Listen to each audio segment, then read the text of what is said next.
प्रकार के वक्ताओं की आज लिस्ट है। पहला चौथा वक्ता आप लोगों के सामने विषय के अनुसार मैं आप लोगों को परंपरागत सोच से जो भी अभी तक ध्यान में बातें हो रही है, इसमें कुछ नई कड़ी को जोड़ने के लिए आप लोग के बीच में आए। मैं महाराष्ट्र से चलकर गुना जलगांव से चलकर सुबह पहुंचा और जब मैंने कॉम्प्लेट के अंदर देखा तो बहुत महत्वपूर्ण है चुनौती। इस समय जो अत्याचार हो रहे हैं,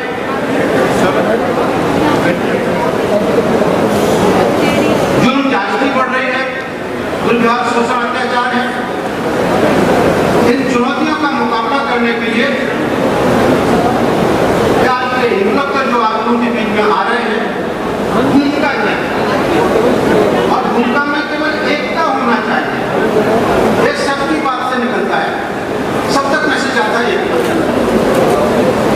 2013 से इस देश के तमाम कोनों में एकता के प्रयास 20-20, 40-40, 50-50 संगठन इकट्ठे होने के लिए एक जगह आए। मैं 2018 में आया हुआ था, उस समय बहुजन सम्मान दूधपथ का उद्घाटन था, उसमें मैं आज 2 साल के बाद फिर मैं पहुंचा हुआ। लेकिन एकता 2013 से बड़े पैमाने पर यह प्रश्न हुआ है, एकता कहीं एक तो बनती नहीं है, बनती तो टिकती है। ये वास्तविकता है, उसे समझना होगा, इसका सॉल्यूशन निकालना। एकता एक तो बनती नहीं है, इसी तरह से बनती तो टिकती है। ये समस्या है, एकता टिकेगी कैसे और वो दूरे पे टिकाऊ कैसे रहेगी, ताकि दुश्मन से मुकाबला सही से और कामयाबी के ढंग से निभाया जा सके। ये और अगर हम नहीं हो पा रहे हैं, तमाम चुनौतियों का सामना नहीं कर पा रहे हैं, तो एक बात मान्य करना पड़ेगी कि हम कहीं को कम पड़े। मेरी बात को आप लोग बहुत ध्यान से सुनिए। मैं बार-बार नहीं आने वाला और आपकी जानकारी के लिए I am very close associate of honourable Kanshiram ji, जिन्होंने बांध से बंद करने के बाद पेड अप सोसाइटी प्रोग्राम को महाराष्ट्र से शुरू किया था। मैं 9 स्टेट का इंचार्ज था। 9 दक्षिण भारत की, उत्तर भारत में यहाँ आने से पहले ही 14 जून 2003 को last paid up society program का अधिवेशन बेंगलोर में हुआ। इसके 3 महीने के अंदर ही साहब बीमार पड़ गए और जो नेशनल लेवल पर पेड अप सोसाइटी प्रोग्राम आना चाहिए था, वामसेट की जगह वो नहीं आया। विडम्बना हो, इसके ऊपर डिस्कस नहीं करना चाहता,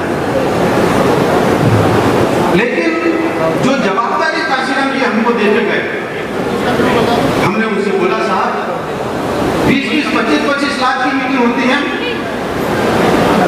समाज आता है, तमाम प्रदेशों से, तमाम जातियों से, क्षेत्रों से लोग आते हैं, ऐसा लगता है कि लोग बहुजन समाज बनता है, लेकिन जैसे ही मीटिंग में आते हैं उस समय के लिए जाति को थोड़ा भूल जाते हैं, साइड रखते हैं, लेकिन जैसे ही मीटिंग खत्म होती है तो फिर से अपनी जाति जीते।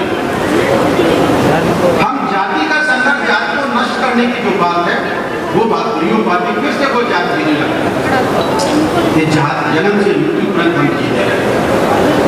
इसलिए हम लोगों ने सजेस्ट किया कि साथ बहुजन समाज बनाने से पहले हमें सोच विचार करने वाला समाज बनाना होगा, तभी वो टिकेगा और पूरे में एकता को कायम कर सकता।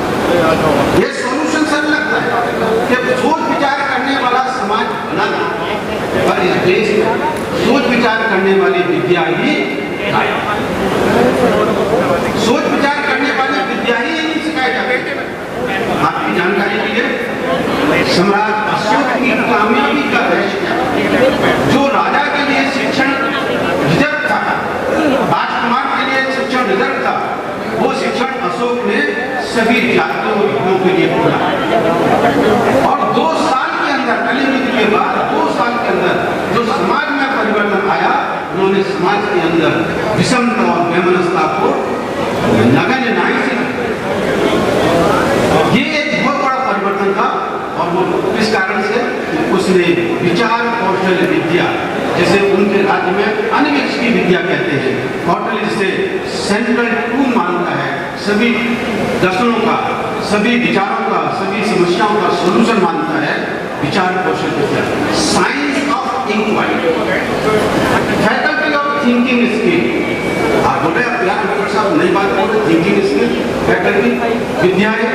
यस, इस देश में what was the purpose to make people slave?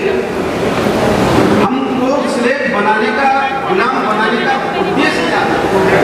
कैसे बनाया? या जाति निर्माण करने का उद्देश्य क्या था? सरल समझा जाए, what is the purpose to create the caste? जात बनाने का उद्देश्य क्या और कैसे बनाएंगे? जब तक इस सूत्र को समझेंगे नहीं, इस कास्ट को हैंडलिंग नहीं कर सकते।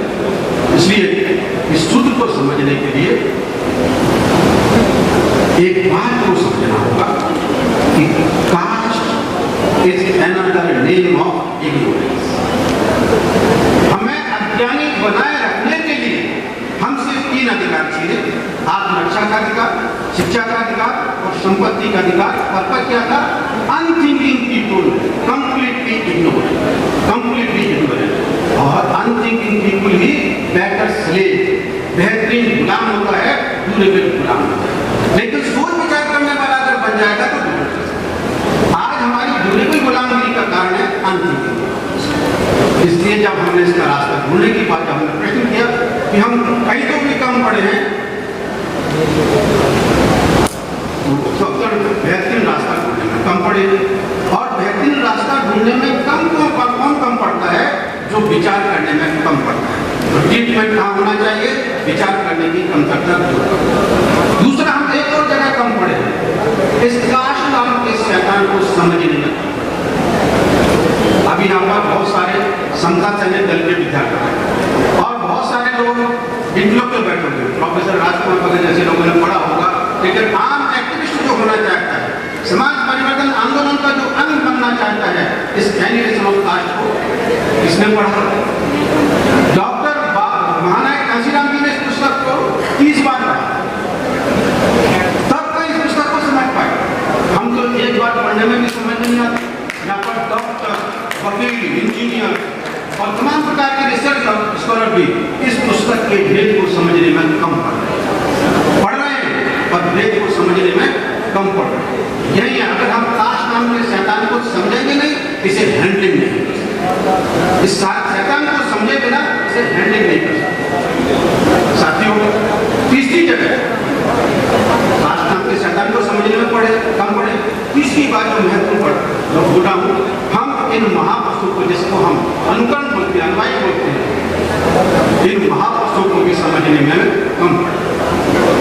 किताब में 22 वॉल्यूम महाराष्ट्र गवर्नमेंट ने प्रकाशित की और हम बार बार बाबा साहब ने ये लिखा कोट कर रहे काले अक्षर। बाबा साहब ने वो 2 अक्षर लिखने के पीछे कितना दिमाग लगाया, कितना अभ्यास किया, क्या फीलिंग थी, क्या सोच थी, तब उनकी 2 लाइन निकलती थी। उदाहरण के लिए एजुकेट, एजुकेट, ऑर्गेनाइज। बाबा साहब ने सादा 3 शब्दों को, और एजुकेट आजकल शिक्षित बनो। अरे बाबा साहब ने ये भी कहा है कि तुम शासन करके जमात करो। एजुकेशन हो जाने से शासन करती जमात नहीं बनती। जो बेहतरीन सोच विचार करने वाले होते हैं वही शासन करते बनते हैं। इसलिए विचार करने में प्रवीणताहीन समाज एक तो शासन करता बन नहीं सकता, अगर किसी तरह से इक्का बन गए तो टिक नहीं सकता। इसलिए महापुरुषों को कैसे जी, कैसे सोचते थे, कैसे आचरण करते थे, उस दृष्टि से हमें लाइफ, वे ऑफ लाइफ को समझना। लखनऊ में बाबा साहब की मूर्ति के नीचे जो सेंटेंस लिखा है, मेरा जीवन संघर्ष है, मेरा संदेश है। वे ऑफ लाइफ समझना। किताबों में बाबा साहब कम मिले, उनके आचरण में, सोचने में, व्यवहार करने में ज्यादा। एजुकेट का शासन करती जमात है तो उसके अंदर थिंकिंग स्किल का भी समावेश है। अगर हम थिंकिंग स्किल निकाल देंगे तो एजुकेशन नपुंसक होती है, important. Without thinking skill education is important. इसलिए एजुकेशन में थिंकिंग स्किल का समावेश होना चाहिए। इसलिए हमने एजुकेट का मीनिंग लगाया, learn teach thinking skill. Educate, educate माने संघर्ष करो,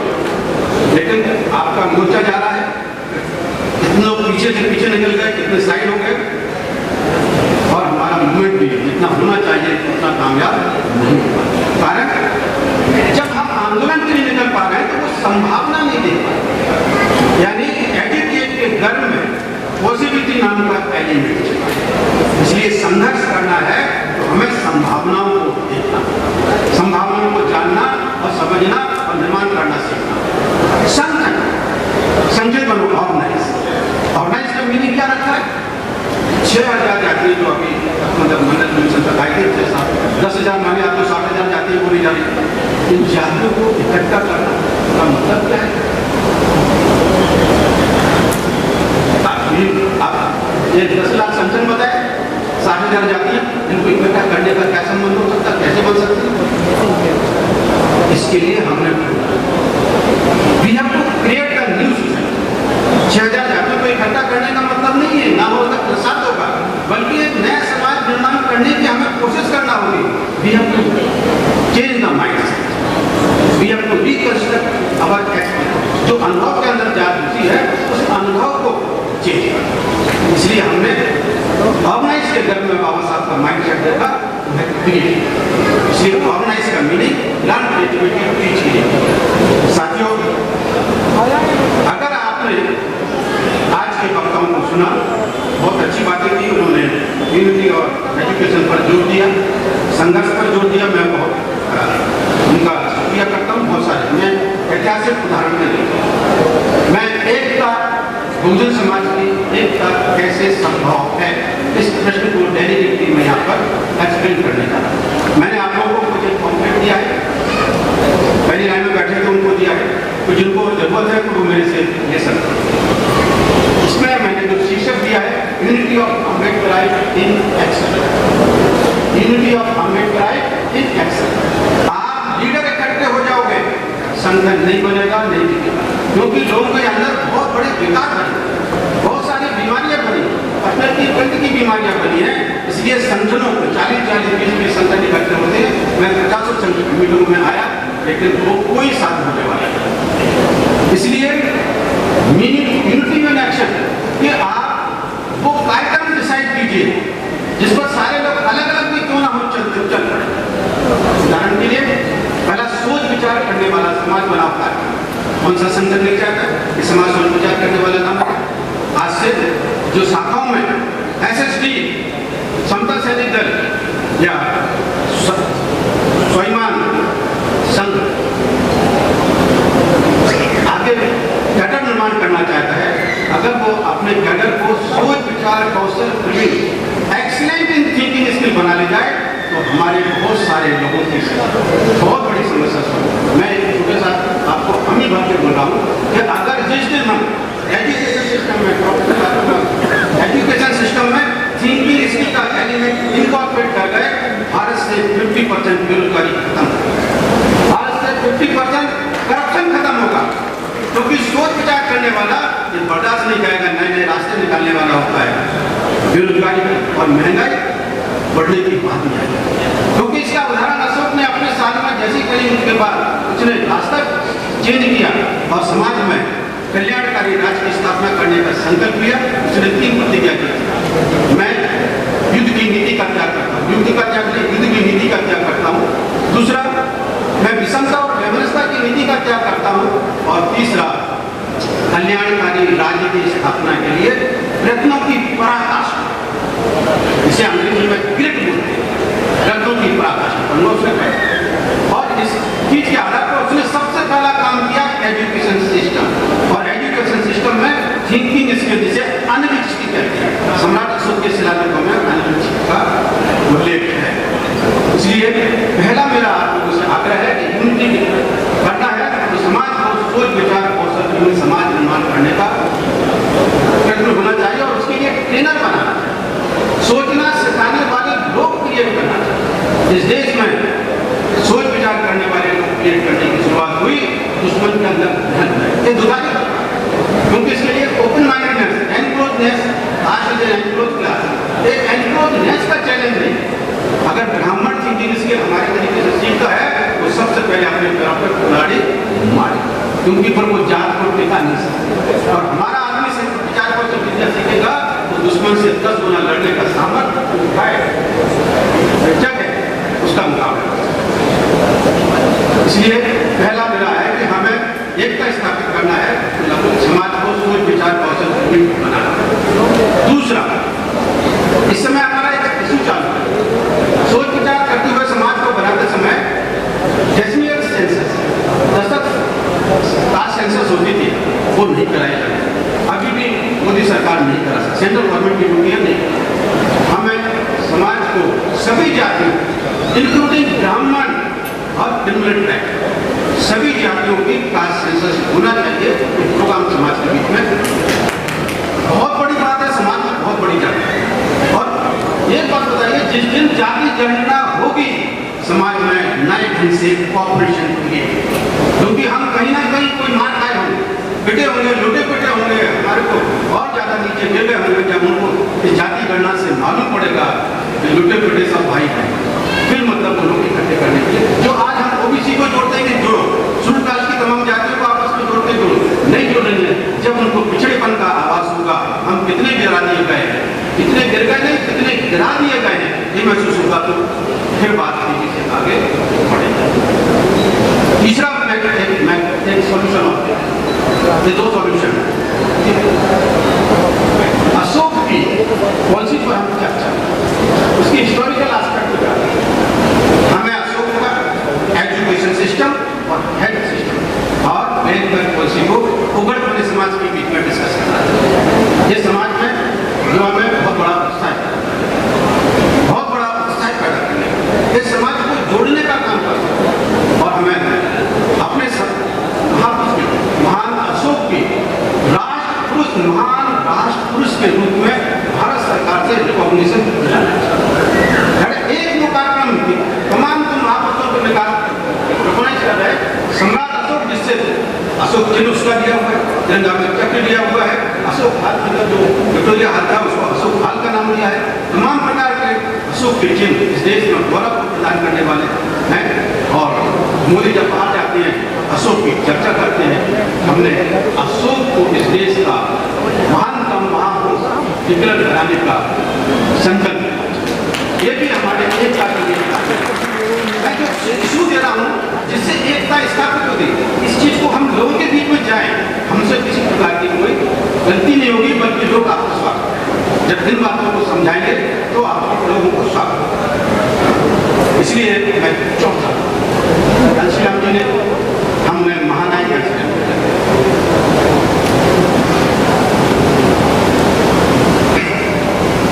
उन्होंने बहुत पहले एक मूवमेंट शुरू किया, उस मूवमेंट को मोडिफाई करके फिर से शुरू करने की जरूरत है। स्वतंत्र भारत में बहुजन समाज गुलाम हो गया, भाई का बहुजन समाज डिपेंडेंट इंडिपेंडेंट। मैं इसको थोड़ा सा मोडिफाई करा क्योंकि इसमें डिपेंडेंसी के साथ साथ भय का रिश्ता पर भाई Bahujan Samaj are dependent and clear independent.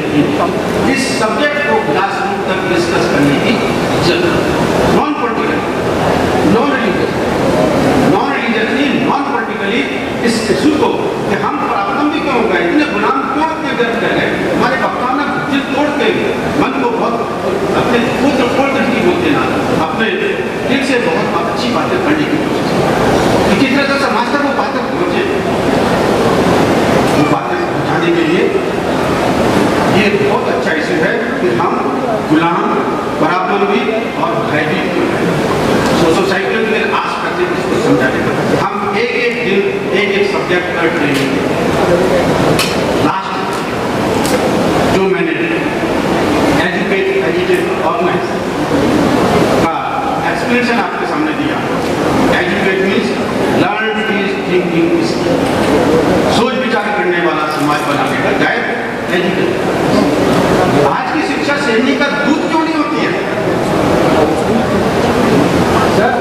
आपके लिए बोल रहा हूँ, आज की शिक्षा हम ले रहे हैं, हमारे लोग 70 साल तक ज्यादा हो गए शिक्षा ले रहे हैं, लेकिन वो शिक्षा श्रेणी का दूध नहीं बन पा रही, जिससे कि हमारे अंदर उल्लास, संघर्ष, कह सकते हैं हिस्ट्री ऑफ इंडिया क्यों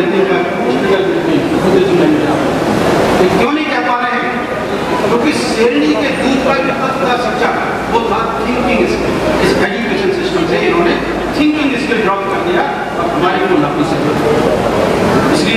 थिंकिंग स्किल बहुत बड़ा इम्पोर्टेंट है। एजुकेट हमें नई नई पॉसिबिलिटी सिखाने वाला शिक्षण देना हो और नई नई क्रिएटिविटी सिखाने वाला शिक्षण देना। 5 बातें मैंने आपके सामने रखी है। एक का स्थापित करने, create the thinking society, caste census, all cast पे सेंसस होना चाहिए इंक्लूडिंग ब्राह्मण। अशोक की हेल्थ एजुकेशन और वेलफेयर पॉलिसी पर डिस्कशन होना चाहिए। Bahujan Samaj dependent and fear क्यों है इस पर भी पूरी चर्चा होना चाहिए। 5वां मैंने जो पॉइंट दिया, एजुकेट एजुकेट ऑर्गेनाइज, इस प्रिंसिपल को learn teach thinking, learn teach possibility, learn teach creativity. मैं महाराष्ट्र समता सैनिक दल के साथियों से कह रहा हूँ, महाराष्ट्र में किसी भी साथी ने हमारे इस सिद्धांत को अभी तक झुटलाने की या क्रॉस करने की हिम्मत या साहस नहीं, उन्होंने मान्य कर रहे थे। महाराष्ट्र में इस सिद्धांत एजुकेट एजुकेट ऑर्गेनाइज का new interpretation, learn teach thinking, learn teach possibility, learn teach creativity accept. साथियों, ये बात मैं आपके सामने कहते हुए अपनी बात समाप्त करूंगा। अम्बेडकर बात को हम देखते हैं, अम्बेडकर बात को हम देखते हैं। एक सेंटेंस अम्बेडकर बात, cooperation is another name of Ambedkar, cooperation is another name of Ambedkar. Caste का विलोम शब्द क्या है? कोई बोले, किसी ने सोचा ही नहीं। हम राय cooperation is the antonym of caste. Caste के जो भी स्वभाव है, प्रवृत्तियां हैं, उसकी रुझान है, और कॉपरेशन के रुझान है, आप देखोगे दोनों के अपनी दिशा। इसलिए हमें अगर समाज अगर जाति मुक्त करना है तो हमें अपने जीवन में ability to cooperate, ability to cooperate inculcate, हमें अपने आप में एबिलिटी टू कॉपरेट इनकलकेट करना, यही चीज की हम। ये सारी नई बात है, समझो नहीं होता, समता से जन्म नहीं हो रही है, वो जो समाज संघ में नहीं हो रही, और तमाम संगठन के लोग बैठे हुए उनके अंदर भी नहीं हो रही। मैं बहुत हिम्मत से बोल रहा हूँ, सही ढंग से बोल रहा हूँ। Nobody teaching thinking, nobody teaching cooperation, बहुत बड़ी बात है। तमाम संगठन अलग अलग तरह के संगठन बन रहे हैं। इसलिए अम्बेडकरवाद का दूसरा नाम सहकारिता, अम्बेडकरवाद का दूसरा नाम सहकारिता, cooperation is another name of Ambedkar. ये मैंने 5 बातें आप लोगों के सामने चिंतन के लिए छोड़ी। आप लोग एक और जाते जाते बात करना चाहिए जिस पर आप लोग का सख्त है। अगर देश की सरकार, सेंट्रल गवर्नमेंट अगर भारतीय संविधान से नहीं चल रही है तो किससे चलेगी? कहीं से तो गवर्न हो रहे ना, उनको कुछ ना कुछ गाइडेंस इस पर होगा। मैं आपके सामने एक बहुत सीक्रेट बात कहने जा रहा हूँ। ये किताब मेरे हाथ, दिल्ली का एक रिसर्च इंस्टीट्यूट है, institute of defence studies and analysis, institute of defence studies and analysis. आज ये इंस्टीट्यूट रामायण महाभारत और कौटिल्य के अर्थशास्त्र रिसर्च, आज ये इंस्टीट्यूट रामायण महाभारत, कौटिल्य का अर्थशास्त्र और कामनी की नीति शास्त्र, कामनी की नीति शास्त्र अभ्यास कर रहा है। तो हमें इसके उनके अभ्यास से भी दुगना अभ्यास करने वाले बनना। साथियों, ये बात बहुत मैंने लगभग 20 मिनट मैंने आप लोगों को लिए, ये मैंने संक्षेप में आपको सामने बात रखी। जो मेरे से बात, मेरा नाम B.R. अम्बेडकर है। मोबाइल नंबर नोट करना चाहें मेरे से क्वेश्चन कर सकते हैं। Note down my mobile number 9822406581, 9822406581।